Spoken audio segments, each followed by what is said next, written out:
Différents faits divers nous interpellent et nous incitent à la réflexion.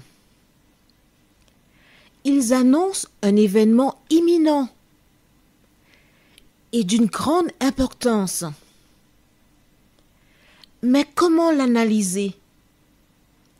En écoutant Jean-Claude qui, à la lumière de la Bible, t'accompagnera et te permettra d'être prête, d'être prêt pour le retour de Jésus.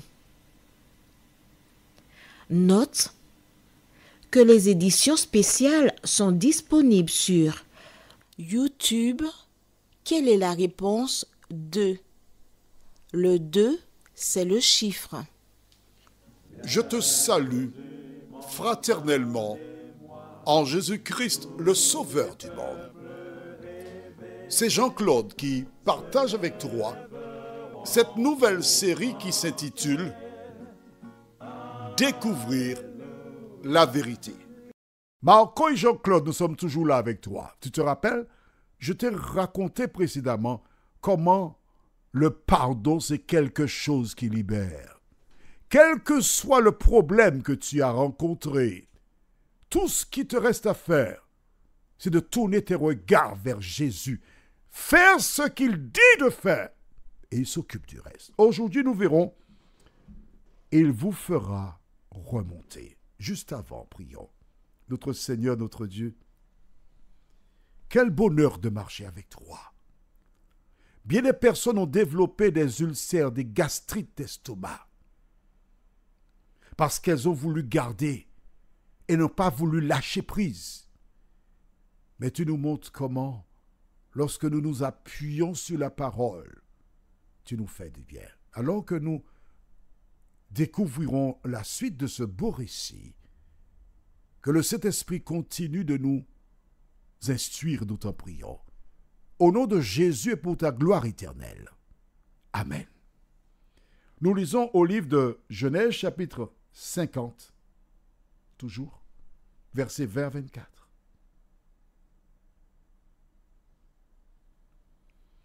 Vous aviez médité de me faire du mal.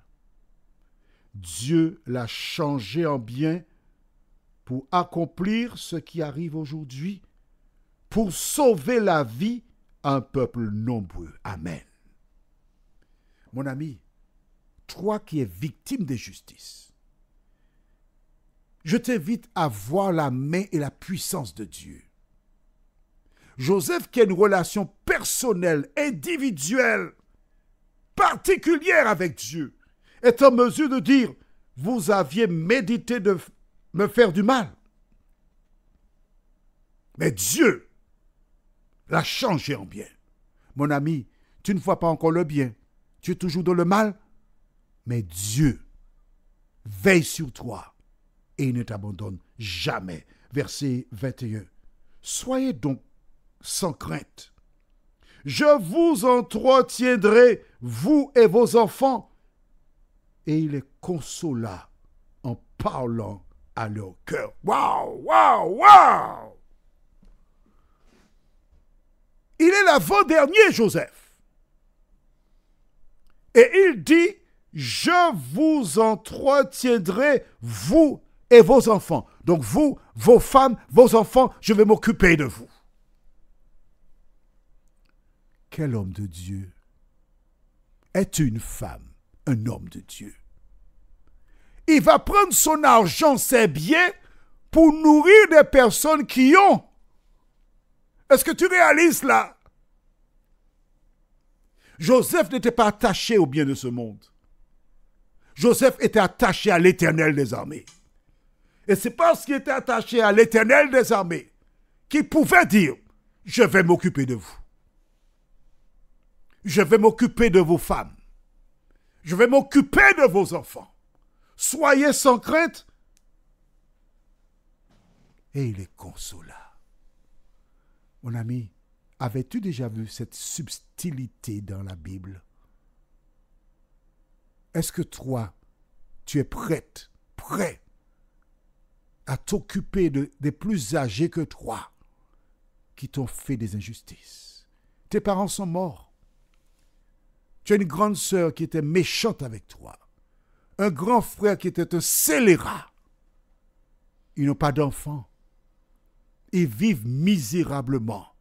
Es-tu disposé à les recevoir chez toi, les loger, les nourrir, leur donner ce qui est nécessaire?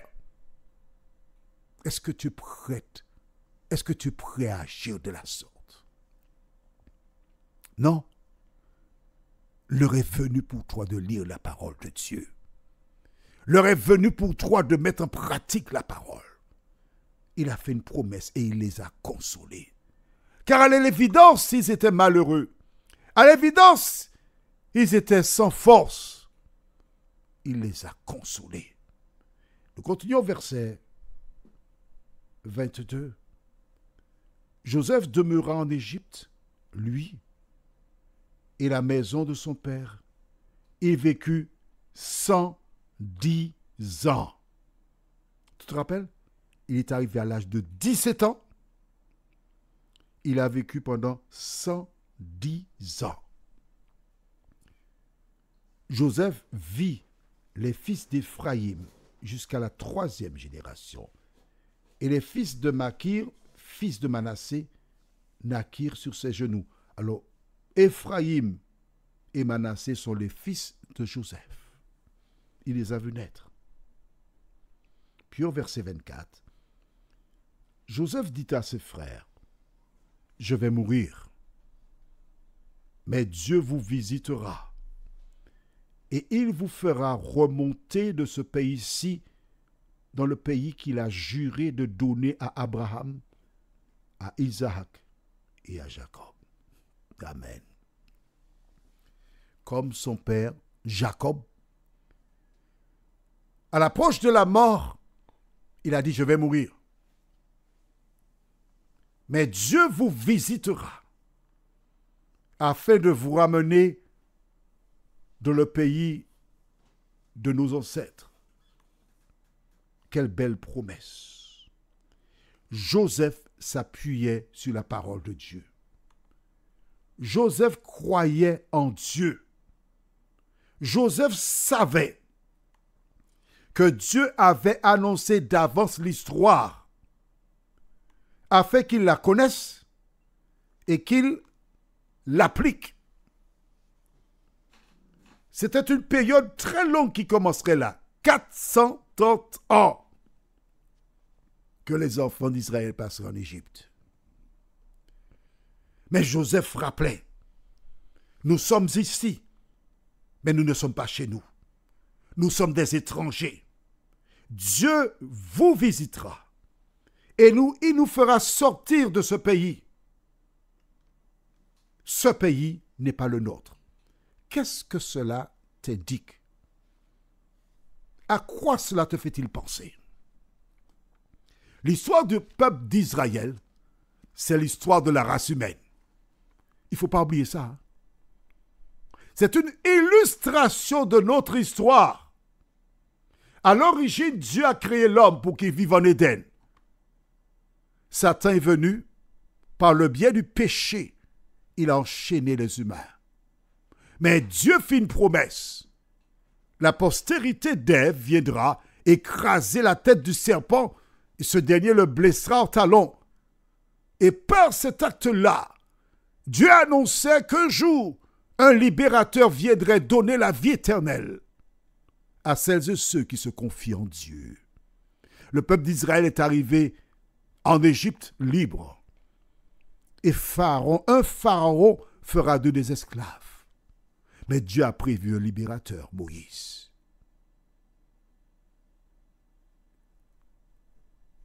Ils ont explosé en Égypte. Ils sont devenus nombreux. Leurs troupeaux a augmenté. Mais ils savaient que leur passage en Égypte était momentané.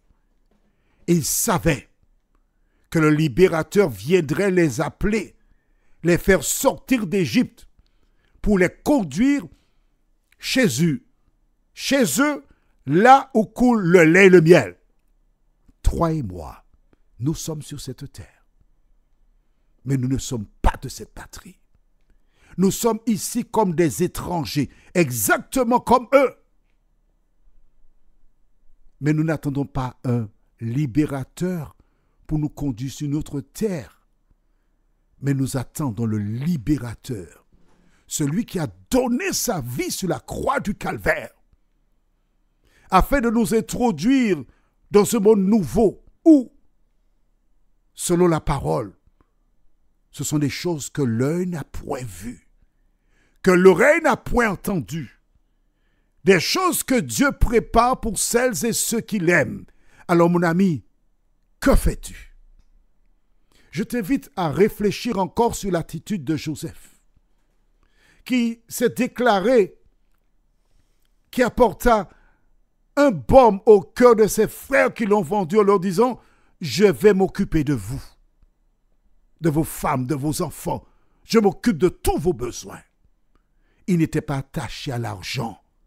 Il n'était pas attaché à ce monde. Il était attaché à l'Éternel des armées. À qui es-tu attaché? Si tu meurs ce soir, tout ce que tu as en banque, tout ce que tu as dans l'oreiller, dans le matelas. Parfois, je me rappelle aux Antilles, des gens cachaient leur argent dans ce qu'on appelle calebasse ou dans des choses dans la terre. Et des pourboires, des souris venaient manger l'argent, ils perdaient leur argent. Alors mon ami, ta seule richesse, c'est de faire la paix avec l'Éternel. Prions. Notre Seigneur et notre Dieu. L'ennemi nous a aveuglés et beaucoup cherchent leur espoir.